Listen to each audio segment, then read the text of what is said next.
Okay, let's have this item. Let's have item number 30 of let's review plane geometry. A polygon has 9 diagonals. What is the polygon?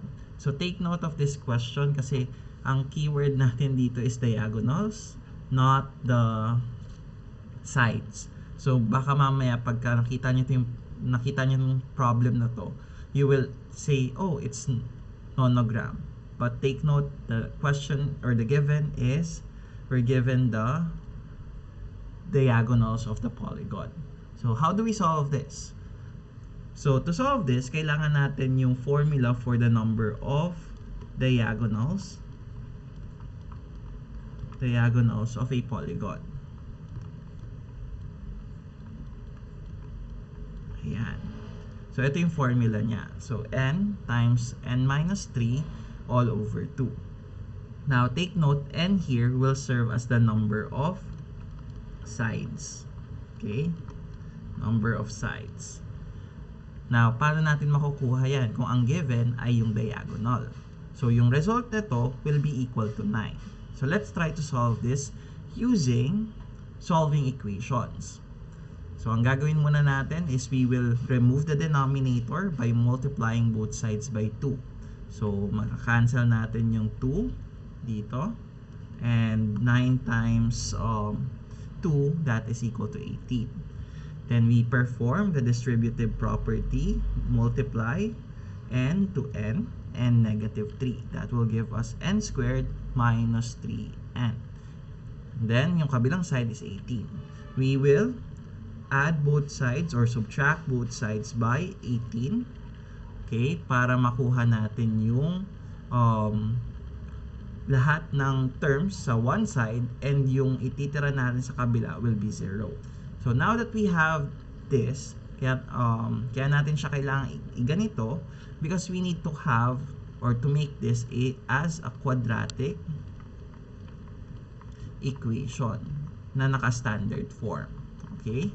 Quadratic equation in standard form. And how do we solve quadratic equation? We have many ways in solving it.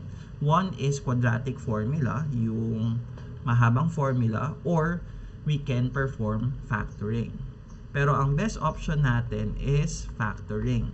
If we can factor this, it will be easier for us to solve for the value of n.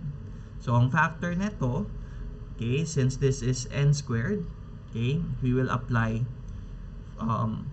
quadratic trinomial case 1 na factoring, wherein we will prepare two groups or two factors, and both or yung first term niya will be n.